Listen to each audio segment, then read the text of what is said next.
welcome and get ready, because today we are diving into a vehicle that is just, well, it's pure Americana, really, tracing its lineage right back to the battlefield. Yeah, this isn't your average performance package off the factory line. Not even close. No, definitely not.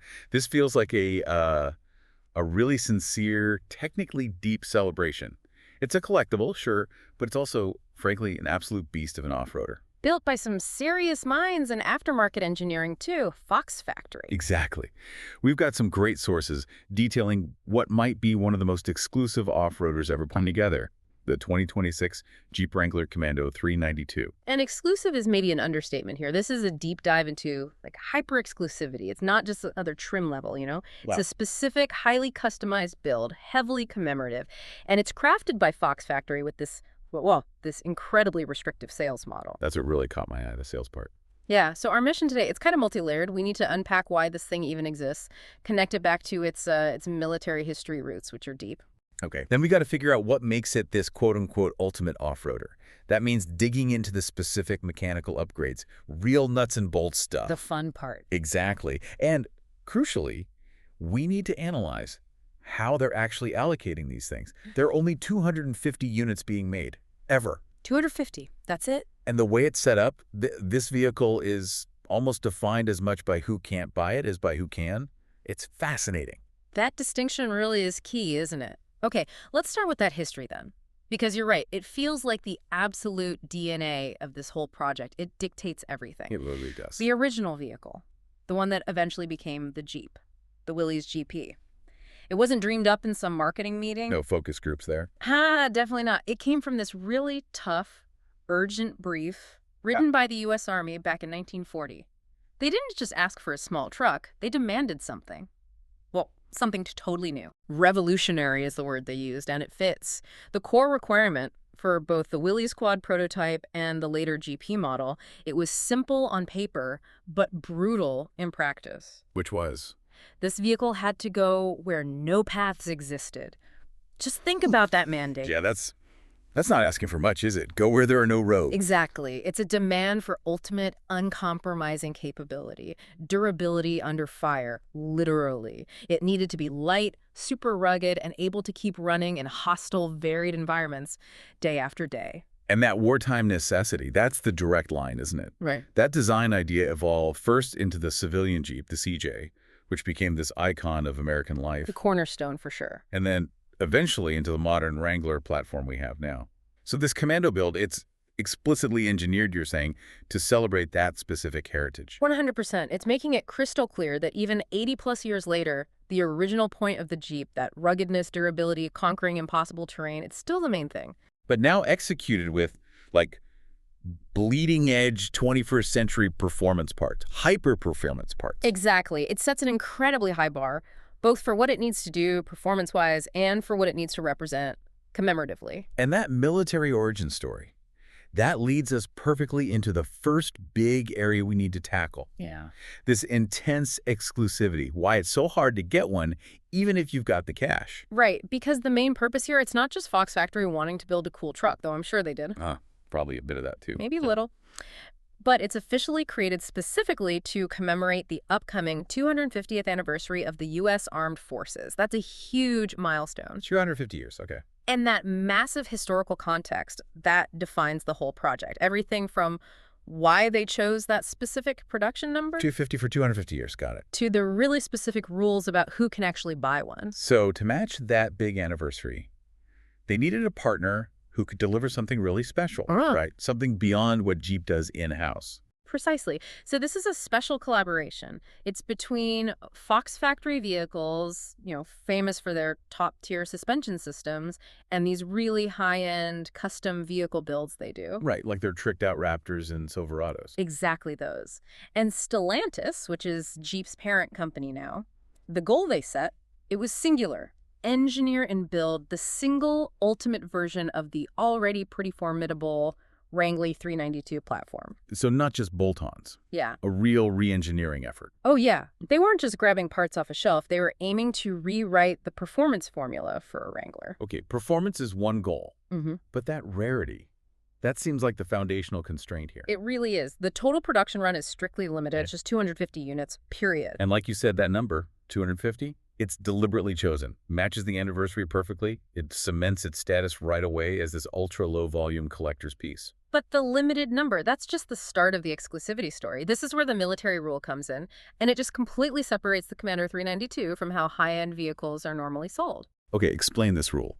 Of those 250 Jeeps, 249 of them, 249, are reserved specifically for purchase only by active U.S. military personnel and veterans. Wow. Okay, so not just themed for them, but actually reserved for them. Reserved for them. It's a deliberate, super constrained choice. It basically puts up this huge barrier to entry. It makes it virtually impossible for the general public, doesn't matter how much money you have or who you know, to get one through the normal sales process. That decision really does hammer home the intent, doesn't it? They're not chasing the usual supercar collector crowd here. Not at all. They're honoring a very specific community with a product built just for them. But, okay, that raises a huge practical question. How on earth do you fairly allocate just 249 units among potentially millions of eligible active duty folks and veterans? That's the million-dollar question, isn't it? Did our sources give any clues? Is it first come, first served? A lottery? How does that work? Yeah, that's the complex logistical challenge. And it's probably fueling a lot of speculation already about, the secondary market down the line. Okay. The specific verified process, it wasn't actually detailed in the sources we looked at. It's likely something Fox Factory is still working out, probably coordinating with veteran organizations or official bodies for verification. Makes sense. It'd have to be rigorous. Absolutely.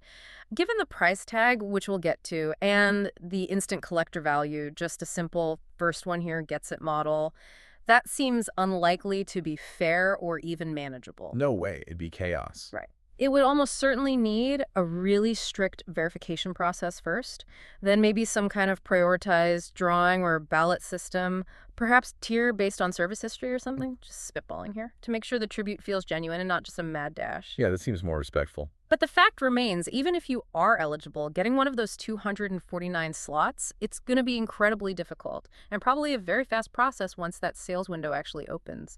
You'll have to be ready. So 249 locked away behind that service wall. But you mentioned there's one exception, a single civilian exception. Yes, exactly. One single unit. Number 250, presumably. That's the only one ever being offered to the civilian public. And how are they selling that one? Just list it somewhere. The strategy for this one unit is actually pretty brilliant. And it's totally altruistic, which is great. Our sources detail the plan. This single civilian Commando 392, it's going up for auction next May. May. Military Appreciation Month. Okay, nice timing. Very strategic timing. And here's the really fantastic part, the non-negotiable bit. Every single dollar, 100% of the money raised from this probably very high-profile auction, it goes directly to the United Service Organizations, the USO. Wow. Okay, that's a huge commitment to the USO. Yeah. Not just proceeds benefit, but every single dollar. Every dollar. And it brings in this cool historical connection, too. The USO, the nonprofit that supports American military members and their families all over the world. Yeah, of course. Been around forever. Exactly. They've actually been around for just as long as the Jeep itself. Both basically date back to the early 1940s. Huh. Didn't realize that parallel. That's neat. So pairing this Commando 392 auction with the USO, it feels incredibly intentional. It links the vehicle's heritage directly to the people who will benefit from its sale. Let's talk about the potential money here, because goes to charity sounds nice, but this could be serious cash, right? Oh, absolutely. We should probably discuss the potential scale, because if you just say it's for charity, it kind of undersells it. What are we comparing it to? Well, look at other vehicles that command huge prices at charity auctions. Think about the very first serial number, VIN 001, of a new Corvette 06 or a Special Mustang. Right. Those often go for seven figures, millions sometimes. Exactly. And this Commando 392, it isn't just VIN 001. It's the only one available to civilians, period. Of an ultra-rare, super high-horsepower military tribute vehicle built by Fox Factory. So what's your gut feeling on the auction outcome? Are we really talking about a potential million-dollar Jeep here? Or more? I honestly think we have to project high, really high. The person buying this, they aren't just buying the metal, the Jeep itself. No, they're buying the story, the exclusivity. Totally. Maximum exclusivity. And let's be honest, the bragging rights that come with making what will likely be a multi-million-dollar charitable donation. Especially to the USO. That resonates. It does. So, given the high-end modifications, which we're about to get into, and that strong emotional connection to the military tribute, yeah, I think it's highly feasible this auction could blow past the $1.5 million mark. Maybe even closer to $2 million. Well, that kind of fundraising, Mm. it really changes things. It makes the vehicle more than just a product. It's like a piece of functional, drivable commemoration. And a massive direct boost to the USO's mission. It's this really powerful mix of top-tier automotive performance, genuine historical tribute, and serious philanthropy, all rolled into one vehicle. Okay, so the military community gets 249 chances, very tough chances, but chances nonetheless. Yeah. And the rest of the world gets to fight over one single example, knowing all the money goes to support the troops. It's actually a pretty perfect setup leading into Section 2. Oh, so? Because the level of engineering they've poured into this build, it proves this thing is meant to be driven hard, not just parked in a climate-controlled garage as some kind of static tribute piece. Exactly. They built something worthy of the name and the tribute, and that means it absolutely has to perform at the highest possible level. Let's get into that engineering. All right, this is where the real gearheads lean in. Hmm. The engineering here, it looks world-class. And it starts with a pretty phenomenal foundation, right? Oh, yeah. They didn't start with a base model. It uses the Wrangler Unlimited platform, the four-door. And critically, it starts with the top dog engine option, the 392 Hemi V8. Which is already pretty stout from the factory. Very stout. Straight from Jeep, that engine puts out, 470 horsepower and 470 pound-feet of torque. It's already the king of the Wrangler Hill. Yeah, isn't that the one that does like 0-60 in 4-point-something seconds? Yeah. In a Wrangler? That's the one. It's basically a factory-built muscle truck, a high-speed desert runner even before Fox Factory touches it. Okay, so 470 horsepower Hemi. That's the necessary starting point, the base layer, like you said. Right. Provides the raw speed, the power. But the Commando build, it takes that already high-performance level and grafts on truly hardcore, almost military-grade ruggedness. Stuff designed for the absolute toughest terrain you can imagine. And where do they start with that? What's the first big change? Suspension. It's always suspension when you're talking serious off-road. That's the most foundational, the most critical upgrade. And it's where the collaboration between JKS, they're a big name in suspension components, and Fox Racing, the shock legends, really comes together. Okay, lay out the specifics. What did they actually bolt on? So to handle serious trail running, high-speed desert stuff, rock crawling, all of it, they've added a 3.5-inch lift kit from JKS suspension. That gives you the height. 3.5 inches. That's a pretty significant lift for a Wrangler. It is. It's kind of the sweet spot these days.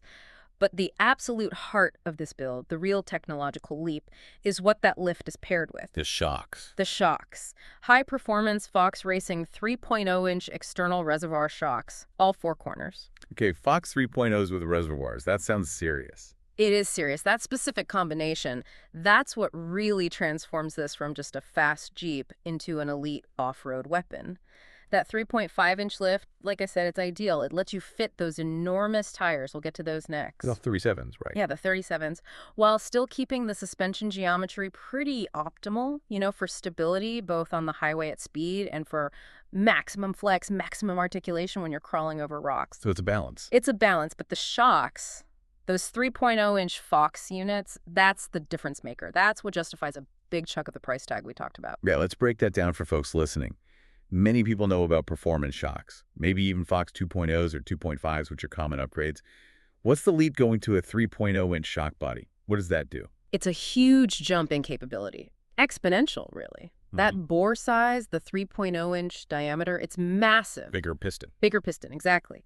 Which lets the engineers fine-tune the damping forces much more precisely. It gives you inherently more control over a heavy vehicle's mass, especially when you're hitting bumps or G-outs at speed. Okay. More importantly, maybe, it dramatically increases the volume of oil and nitrogen gas the shock can hold. More fluid, more gas. And why is that good? More capacity. More capacity means it can absorb much bigger impacts without bottoming out. And critically, it can handle tremendous side loads and just general abuse before failing.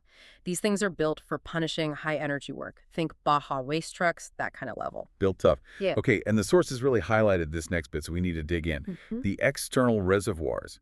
Why are those little external canisters so crucial for this kind of hyper-performance off-roading? Why are they non-negotiable? Right. It boils down to heat management. Thermodynamics, basically, and keeping the damping consistent. Heat from the shock working. Exactly. When you're hammering across aggressive terrain, think miles of whoops in the desert, or really fast gravel roads, or even just slow, prolonged articulation in the rocks. That shock piston is moving like crazy inside the body. Lots of friction. Tons of friction. And that generates incredible heat. It cooks the shock fluid really, really quickly. And hot fluid is bad. Very bad. If the fluid gets too hot, it can actually start to foam up or cavitate, air bubbles form, and that leads to something called shock fade. Fade meaning? Meaning the damping performance just tanks. It degrades rapidly. The suspension starts feeling bouncy, uncontrolled, like you've lost all composure. It's dangerous at speed. Okay, so the external reservoir is basically a cooling system for the shock. Precisely. But it serves kind of a dual purpose. By moving some of the fluid and also the high-pressure nitrogen gas out into that separate remote reservoir. Which often has cooling fins on it, right? Often has fins, yeah. Ribbed aluminum, usually, to maximize surface area. You achieve two main things. First, you significantly increase the total fluid volume in the system. More fluid takes longer to heat up to that critical temperature. Makes sense. More thermal mass. Right. Second, you dramatically increase the surface area available for cooling. That reservoir is hanging out in the airflow, shedding heat much more efficiently than the main shock body can alone. And there's a third benefit, especially for a crawling vehicle. Remote reservoirs, connected by a hose, they can often be mounted higher up or tucked away to improve ground clearance compared to, say, a big piggyback reservoir that's attached directly to the shock body. Right. Keeps things out of the way of rocks. Exactly. So the net result of all that, the driver can sustain much higher speeds, much more aggressive maneuvers for much, much longer without the suspension performance breaking down, which ties directly back to that inferred U.S. military need for, unyielding durability under sustained hard use. That relentless capability, it's definitely needed because that 3.5-inch lift, it's really there to make room for some seriously massive rubber, isn't it? Oh, yeah. That's the other half of the equation. The Commando gets fitted with 37-inch Nitto tire ridge grappler mud terrain tires. 37s. That's big time for a Wrangler. It's not just big. It's pretty much the current benchmark for a really serious Wrangler build. One that wants to maximize capability without making it completely undrivable on the street. What do 37s give you? Obviously, ground clearance. Lots of it. You need that height to clear truly massive rocks or ledges. And they also increase the tire's footprint, especially when you air down, for better grip in loose stuff like sand, mud, or snow. And the Ridge Grappler specifically. Good choice. Yeah, it's a really popular tire for a reason. It's often called a hybrid terrain or a rugged terrain. It's got aggressive blocks and voids for mud and rocks, definitely capable off-road. But it's also designed with enough sipping and tread pattern variation to be relatively quiet and manageable on the highway. Which is important, even for a beast like this. It's still a collector's item, might see some road miles. Exactly. You don't want it to be unbearable getting to the trail, so good balance there. And where are these massive 37s mounted? What kind of wheels? They're fitted onto 17-inch beadlock-capable Jeep wheels, and they're finished in this really striking military-inspired white color. Okay. Beadlock capable. Let's unpack that. Yep. That sounds important for extreme use. It's absolutely essential if you're going to use this thing the way it's built to be used. It really speaks to the Commando's intended mission. Explain beadlocks for people who might not know. Sure. So when you're tackling really technical terrain, especially rock crawling, you need maximum grip. The best way to get that is to air down, dramatically drop your tire pressure, sometimes way down into the single digits, like 8 or 10 psi. Can make the tire flatten out and grab more surface area? Precisely. Makes the tire conform to the rocks. But when you run pressure that low, there's a huge risk.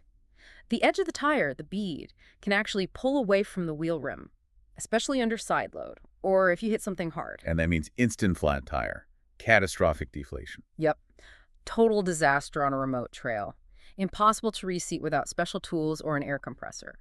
So a true beadlock wheel uses a physical, bolted-on outer ring. You see those rings on serious rock crawlers. Right. That ring physically clamps the outer bead of the tire directly to the wheel rim. It makes it impossible for the bead to separate, even at ridiculously low pressures. So beadlock capable means the wheel is ready for that ring. Exactly. The wheel itself is designed and drilled to accept an aftermarket beadlock ring, which you'd typically buy separately and bolt on. This little detail, calling them capable, it just reinforces that toughest terrain mandate. They expect you to use them properly. They expect that if you're paying this much for this level of capability, you're going to invest in the actual beadlock rings when you hit serious trails. Because frankly, without them, trying to run 37's aired down really low, you'd pop beads off left and right. Okay, makes sense. Now, moving these huge, heavy 37-inch tires around, that also forced a bit of a redesign at the back, right? The spare tire situation. Yeah, that's a small but significant detail. Normally, the Wrangler spare tire just bolts right onto the rear tailgate door. The classic Jeep look. Classic look, yeah. But when you're talking about a 37-inch wheel and tire package, that combo can easily weigh like 150 pounds or more. Whoa. That's a lot hanging off a door. It's way too much for the standard mount. Structurally, it puts immense stress on the tailgate itself, the hinges. You're just asking for failure over time, especially bouncing around off-road. And functionally bad, too. Functionally, yeah. Right. Hanging a giant 37 off the back severely impacts your departure angle. That's, how steep an obstacle you can drive off without scraping the back end. The tire becomes the first thing to hit the ground. Ah, okay. So where does the spare go on the Commando? It gets relocated. It moves to this beefy, secured rack that's mounted inside the cargo area, right behind the second row seats. Okay, so that's a trade-off. You lose some interior cargo space back there. You do. It's a classic function over convenience decision. But what you gain is huge. Which is? You gain structural integrity. The spare is properly supported. The tailgate isn't overloaded. You improve rear visibility slightly. And most importantly, for off-roading, you keep that departure angle optimized for clearing obstacles. It's a modification entirely driven by the performance demands of the lift and those big tires. And speaking of that cargo area, even with the tire in there, they focused on utility, right? Something about an accessory panel? Yeah, they made sure that remaining space is still super functional. They added an integrated accessory panel. Think like a MOLLE grid or something similar. It's designed specifically to let you securely mount essential gear. Keep it organized and easy to reach when you're out on the trail. What kind of gear? Communication radios, maybe a fire extinguisher, first aid kits, recovery straps, maybe a small shovel or axe. Stuff you need but don't want flying around the cabin. Right, secures heavy or sharp things. Exactly. Prevents gear from becoming a projectile if you're bouncing around, or worse, in an accident. It just reinforces that this thing, despite the price and exclusivity, isn't meant to be just a show pony. It's built for practical use, practical deployment. Ties the engineering right back to that original military utility brief. Yeah, this whole package, the 3.0 Fox shocks, the JKS lift, the 37s, the beadlock capability, even the spare relocation, it absolutely screams that the Commando 392 is engineered for the absolute ragged edge of off-road performance. No question about it. They didn't cut corners on the hardware. Okay, so the capability is clearly baked in. Every component screams function. But the look of this thing, that's what grabs you immediately. And it's very specific, isn't it? Deliberately nostalgic, rugged, trying to echo the original Willys GP, but with modern muscle. Absolutely. It's a very purposeful, heritage-driven design exercise. The vehicle has to look the part of a serious military commemorative piece. And yeah, the designers really nailed that visual lineage. They did it through some very specific choices in color and body panels. Let's start with the paint.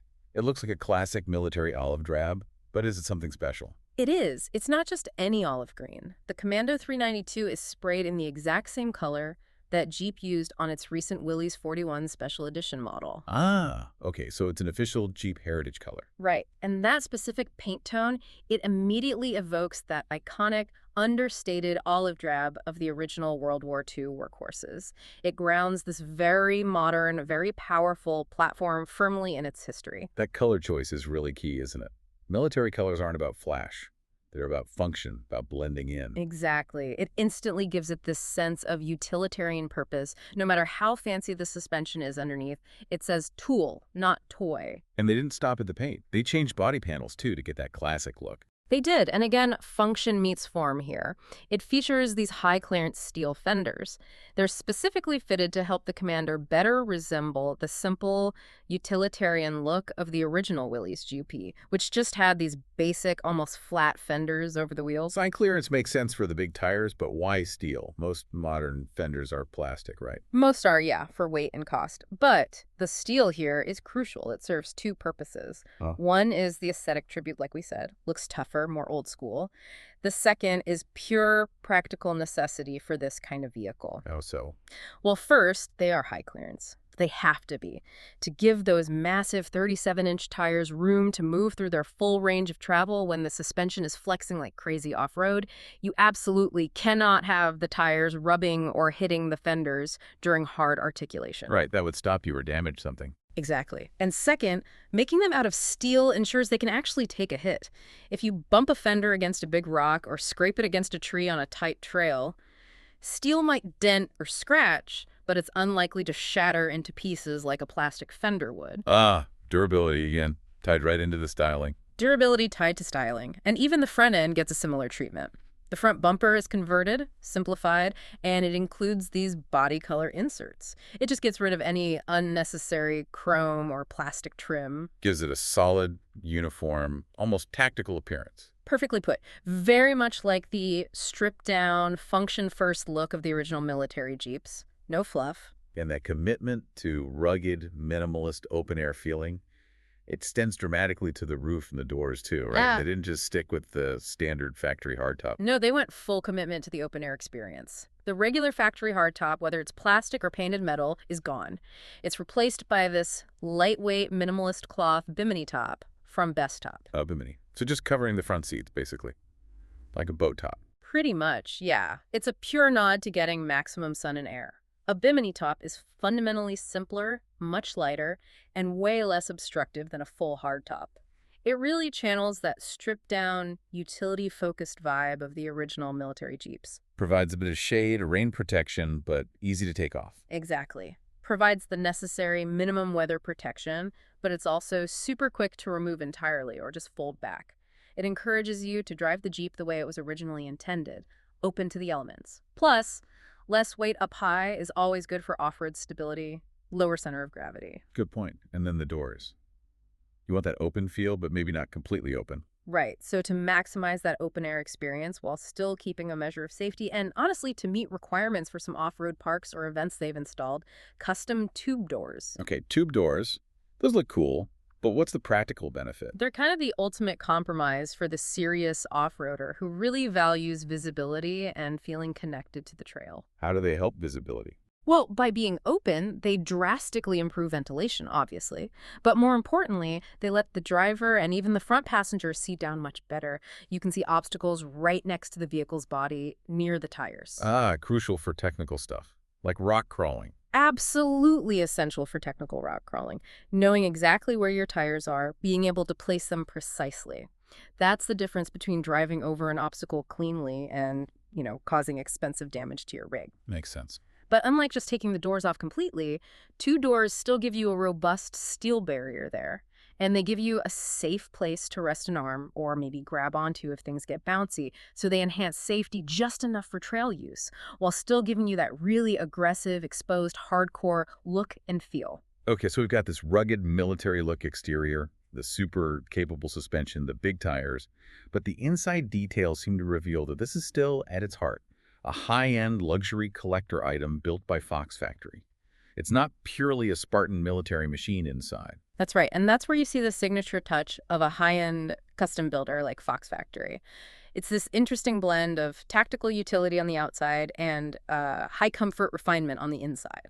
How so? What did they do to the interior? Well, they take the standard factory seats, which are already pretty good in the 392, and they completely recover them in custom tan leather. Tan leather. Okay, that sounds nice, but does it tie into the theme? It does, actually. It's not just a random luxury color choice.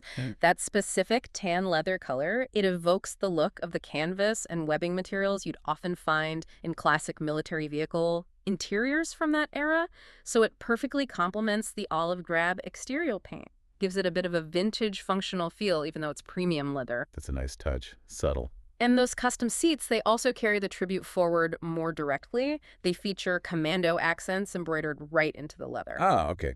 So you get a constant reminder right there on the seat of what this special build is. Yeah. Its identity and its rarity. Exactly. It's that kind of detail work that signals, a high-dollar bespoke customization. It says that even when you're tackling the absolute toughest terrain imaginable, the vehicle still maintains a level of comfort and aesthetic polish that's miles beyond the original military requirement. It's a fascinating contrast, isn't it? Like minimalist steel bumpers and tube doors outside, but custom embroidered leather inside. It really is. And then circling back to utility for a second, remember that integrated accessory panel we talked about in the cargo area? Yeah, for securing gear. That kind of ties the luxury and the function together seamlessly. You've got these high-end materials inside, but they're paired with features strictly focused on enabling secure, effective operation when you're actually using the vehicle off-road. So this blend, the high-end customization inside, the extreme rugged utility outside, it makes the Commando 392 look totally unique. It successfully ties that modern, powerful 392 platform back to the original Willys GP legacy, but without sacrificing modern comfort or, critically, that extreme performance potential. Yeah, they really threaded the needle aesthetically. It looks the part, inside and out. Which leads us to the performance extremes. Right, because we establish the base 392 Hemi is already seriously potent. 470 horsepower is nothing to sneeze at in a Jeep. Not at all. It's quick. But this Commando build, Yeah. it lets the buyer push that performance envelope way, way further into truly extreme territory with optional upgrades. Oh, yeah. This is where the Commando really earns its performance stripes, beyond just having great suspension. We definitely need to spend some serious time here dissecting what happens when you bolt on forced induction. Because 470 horsepower apparently wasn't enough. Apparently not for the ultimate Wrangler. If 470 horsepower is fast, the optional power upgrade they offer makes this thing absolutely ferocious. This whole section, it really focuses on just how far you can push that Hemi V8 with a top-tier supercharger system. This is what elevates the Commando build, performance-wise, from almost every other Wrangler out there. Okay, tell us about the heart of that optional package, the Whipple supercharger. What exactly is Whipple adding here, and what kind of power numbers are we talking about? Whipple is one of the biggest names in aftermarket supercharging, known for making big, efficient power. What they add is a positive displacement supercharger unit that sits on top of the engine. How does it work, basically? Basically, it uses rotating screws or rotors to physically grab air and force it under pressure into the engine's intake manifold. By forcing more air in, you can burn more fuel, and that dramatically increases the density of the air-fuel mixture going into the cylinders. Forced induction, more bang. More bang is exactly right. Significantly increases the combustion efficiency and, as a result, the power output. Our sources state that adding this specific Whipple supercharger package, it whips up a total of 705 horsepower. 705 horsepower. 705. Plus Yeah. probably an even more significant jump in torque, although the exact torque number wasn't specified in what we read. But yeah, that's a massive leap from the standard 470 HP, almost 240 horsepower more. Wow. Okay, you really have to stop and picture that for a second. Yeah. 705 horsepower in a Wrangler. A vehicle that's lifted on 37s, designed to crawl over rocks, is now making power like a supercar. It's kind of absurd, isn't it? It's almost irresponsible engineering. In the best possible way, maybe. What does that even feel like to drive? What are the performance implications? Well, it completely changes the vehicle's character. I mean, yes, the suspension is built for slow-speed technical crawling, but 705 horsepower, that turns this Jeep into a genuine high-speed desert predator. It'll be capable of covering rough ground at frankly terrifying speeds. So the torque must be immense. Immense torque, and crucially, with a positive displacement supercharger like a Whipple, that torque comes in really low in the RPM range, much lower than the naturally aspirated 392. Which is great for off-roading. Perfect for off-roading. That instant massive grunt is what allows it to just effortlessly spin those big 37-inch tires, climb incredibly steep grades that would stall almost anything else. Doesn't matter how heavy the vehicle is or how steep the obstacle, it'll just power up it. Okay, but pushing an engine that hard, from 470 horsepower stock to 705, you can't just bolt on the supercharger and call it a day, right? You're generating way more heat, way more stress. Oh, absolutely not. The engineering package has to be comprehensive to handle that reliably. To make that 705 horsepower figure work day in, day out, the Whipple system has to integrate several other key components. Like what? Cooling. Cooling is number one.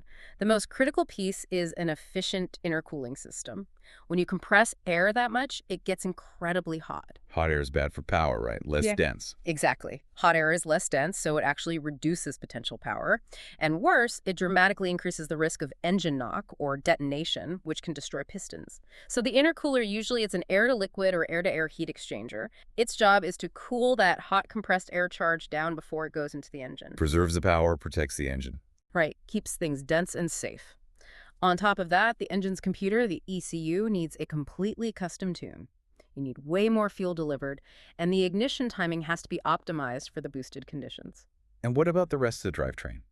Can the stock transmission and axles handle 705 horsepower?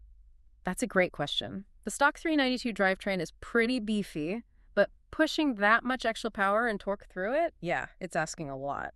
While the sources didn't detail specific transmission or axle upgrades beyond what the 392 already has, you have to assume that the heavy-duty components chosen for this entire Fox factory build the stronger axles likely inherent in the 392 package. Maybe upgraded drive shafts are absolutely essential. They have to be robust enough to handle that immense load without grenading.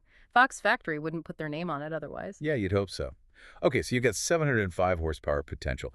You absolutely need the sound to match that kind of performance, right? You definitely do. It can't sound stock. And the Commando 392 offers an optional upgrade there too. A MagnaFlow performance exhaust system. Comes complete with black tips. And the sources say it's designed to give that big Hemi V8 a more menacing bark. A menacing bark. I like that. So louder, deeper. Both, probably. MagnaFlow is known for making exhausts that really let the engine breathe better, which can free up a few extra horsepower too. But mostly, it's about sound. It maximizes that deep, resonant roar you expect from a big American V8, especially a supercharged one. Turns the already pretty good 392 rumble into something more aggressive. Yeah, transforms it into this snarling, almost tactical beast of a soundtrack that really fits the Commando's looks and its extreme performance potential. And the black tips, just for looks. Primarily looks, yeah, but it's an important aesthetic choice. It reinforces that rugged, aggressive, almost military spec appearance, avoids flashy chrome, keeps it more civilized and tactical looking, matches the overall vibe. Okay, beyond just going fast and sounding mean, the optional accessories also seem to reflect that need for extreme functionality, tying back to the military heritage again. Definitely. For people who are actually planning to take this thing out onto the toughest terrain, the kind of places that require that high-end suspension and maybe even that crazy horsepower, there's one key piece of recovery gear that seems almost mandatory. Yeah, if you're really going to push the limits, you need a way to get unstuck. Or help others. The option is a 12,000-pound Warn winch. Warn, that's like the gold standard for winches, right? Pretty much. They're known for being super reliable, really durable, the go-to choice for serious off-roaders. And 12,000 pounds. Is that enough? How heavy is this Commando likely to be? Good question. Let's look at the numbers. A stock Wrangler Unlimited 392. It already weighs around 5,000 pounds, give or take. Okay. Add the weight of those heavy steel fenders, the steel bumpers, the supercharger system itself, the bigger 37-inch tires and wheels, the winch. The Commando's final curb weight, it's probably pushing closer to 6,000 pounds, maybe even a bit more when loaded with gear and people. So is 12,000 pounds enough pulling power? Yeah, the general rule of thumb for winch capacity is you want it rated for about 1.5 to 2 times your vehicle's loaded weight. So 12,000 pounds gives you a really healthy safety factor for a 6,000-pound vehicle. Means it can pull itself out of pretty much anything. Should be able to handle pulling itself out of deep mud, thick sand, or up a really challenging, slippery incline. And crucially, it also gives you the power to help recover other vehicles on the trail. Maybe someone less equipped gets stuck. That's a big part of the off-road community ethic. Right, helping trail partners, so the winch isn't just for you. Exactly. It facilitates self-recovery, sure, but it's also a tool for teamwork out there, essential for really remote, tough adventures. Okay, so we've painted this picture. 705 horsepower potential, massive tires, incredible suspension, military theme, ultra exclusive. Now we have to talk about the elephant in the room, the price tag, and this paradox it creates. Yeah, the financial reality here is sobering. Because this vehicle, remember, is reserved almost entirely for military personnel and veterans. That's the tribute. Yet the cost structure seems to put it firmly in the realm of a luxury collector's item that, frankly, most service members or vets just couldn't possibly afford. It's a stark contrast. The figures we have are pretty eye-watering. The Commando 392 package, just the conversion work done by Fox Factory, adds $69,995 on top of the price of the base Wrangler 392. $70,000. For the package. Almost $70K. just for the package. And remember, a base Wrangler 392 that's already starting somewhere in the mid to high $80,000 range these days might even be closer to $90K depending on options. So do the math. You're easily pushing past $150,000, maybe $160,000 for the starting price of a Commando. Well past $150,000, absolutely. That's the opening cost before you even add options like the supercharger or the winch. Okay, that is a massive number for a Wrangler, even a highly modified one. Let's break down that $70,000 package cost. Are we confident that the list of parts we just went through, the Fox 3.0s, the JKS lift, the tires, wheels, leather, steelwork, maybe the base exhaust and stuff, does that really add up to $70K? Or is a big chunk of that price just the exclusivity factor and the Fox Factory brand name premium? That's the critical question, isn't it? Yeah. Where does the money go? If you tried to replicate this build yourself, went out and bought all the top-tier components individually. Yeah, the Fox 3.0 setup, those 37-inch Nittos, the specific steel fenders, a quality winch, maybe a similar exhaust. Plus the Whipple supercharger if you option that separately. Yeah. You would definitely spend a very substantial amount of money just on the parts, probably somewhere in the $35,000 to $50,000 range, maybe even more just for the hardware. Plus professional installation labor, which isn't cheap for this level of integration. Okay, so maybe 50, 60K in parts and labor if you did it yourself. Potentially, yeah. But the $70,000 package price from Fox Factory, it's not just the sum of the parts. You're paying for several other things. Like what? You're paying for the highly skilled engineering and R&D that went into making sure all these components work together perfectly, especially making that 7015 outpiece supercharger system reliable and drivable. You're paying for the custom integration, the bespoke leatherwork, the unique body modifications, and yes, absolutely, you are paying a premium for the exclusivity. The fact that it's one of only 250. Exactly. And the fact that it's an official turnkey build backed by the Fox Factory name and their partnership with Stellantis, it's essentially boutique vehicle production. It comes with a level of certification, guaranteed quality, and official collector status that you just don't get from a one-off custom build.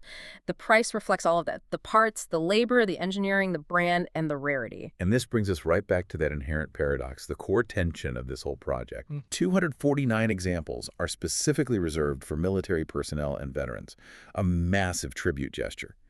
But the sheer price point, well over $150K base, it suggests it's only accessible to a very, very specific, highly affluent demographic within that community. That's the unavoidable truth, isn't it? It's a huge tribute, yes, honoring the 250th anniversary of the armed forces. But at that price, it realistically excludes the vast majority of enlisted personnel, most junior officers, and probably even a large number of veterans who've transitioned into regular civilian careers. So who is the target buyer for those 249 units? It has to be the highly successful veteran, perhaps someone who's done very well in business post-service, or maybe a senior officer nearing retirement with significant savings, or just a passionate collector who happens to also be a veteran and values this specific tribute immensely. It's someone for whom this vehicle represents a culmination of their service, their passion for Jeeps or off-roading, and undeniably substantial financial success. It's a collector's item, first and foremost, it sounds like, but one that requires a very specific combination of background and bank account. Precisely. It demands a buyer who values both the military heritage and the uncompromising top-tier performance enough to justify that extremely high cost. Our source analysis summed it up pretty well, I thought. Whoever manages to secure one of these at this price. It will definitely have a badass Jeep. Yeah, exactly. They definitely will. But it's going to be a very, very small and exclusive club indeed, representing this unusual intersection of, elite military service history and elite personal wealth. Rarity, extreme capability that honestly borders on overkill for most uses, and a massive price tag. It defines the niche perfectly. And don't forget that one civilian buyer, whoever wins that auction, they're going to have to pay a huge premium above this already sky-high price just to get the single unit available, but at least all that extra money goes straight to the USO. True. That auction price ensures maximum exclusivity for that one civilian example while doing a lot of good. The whole financial structure just reinforces how unique this Commando 392 really is. #tag outro truck. So wrapping this all up, it's been a fascinating deep dive, hasn't it, into a vehicle that somehow manages to be both this really sincere, heartfelt, historical tribute and just an absolutely uncompromising example of maximum performance engineering. Yeah, it really hits both notes hard. Let's quickly recap the most striking elements, the things that really stand out. First, that 250-unit production cap, just incredibly limited. In the breakdown, 249 of those reserved exclusively for active military and veterans. That's almost unheard of. Then there's the sheer performance potential, starting with the 392 Hemi, but rocketing all the way up to a potential 705 horsepower with that optional Whipple supercharger. That's just wild. Supported by that top-tier suspension, too. Those massive Fox 3.0 racing shocks and the 3.5-inch lift, ready for anything. We also saw that deep commitment to heritage in the details, like using the specific Willys 41 Special Edition color, that olive green paint. Yeah, and the functional steel fenders designed to echo the original, plus that really interesting contrast between the rugged utilitarian exterior, the tube doors, the bimini top, and that custom luxury tan leather interior. And finally, the absolutely extraordinary fact that only one single civilian unit will ever exist, and it's being auctioned off entirely to benefit the USO. Which guarantees that one specific vehicle is going to fetch a monumental price, hopefully for a really fantastic cause. It's a unique sales model for a unique vehicle. Looking at the bigger picture here, this whole Commando 392 project, it really demonstrates this powerful intersection, doesn't it, between like savvy automotive marketing, genuine commemoration of history, and just building something with absolutely extreme capability. It really does. It's a massive showcase for Fox factory skills, too. Shows their ability to take an already very capable platform like the Wrangler 392 and just elevate it to this hyper-performance level. But while doing that, they still maintain this impeccable finish quality, the functional utility we talked about, and crucially, that historical integrity in the design. Yeah, it's like an exercise in amplifying brand heritage through pure, unadulterated engineering excess in a commemorative wrapper. It truly is. And I think it leaves us, and you listening, with a really interesting question to chew on, something to consider as you reflect on this. This ultimate Jeep. It is. Given the intense rarity, that specific historical color, the military connection, and those extreme performance modifications, especially that potential 705 horsepower, is the Commando 392 ultimately more valuable as a collectible piece, a symbol of military tribute and extreme exclusivity? Or is it more valuable as the ultimate expression of modern off-road engineering? A hyper-capable, albeit incredibly expensive, tool designed for the absolute limits of terrain. Does the tribute aspect overshadow the machine itself? Or does the extreme machine actually fulfill the tribute by being so capable? That's the question, isn't it? Maybe the answer is that it manages somehow to be both, which is perhaps its greatest and certainly its most expensive achievement. Well put. It definitely gives you something to think about. It certainly does. Well, thank you for joining us for this deep dive into the very exclusive, very powerful 2026 Jeep Wrangler Commando 392. Yeah, this was a fun one. Until next time, keep digging into the details.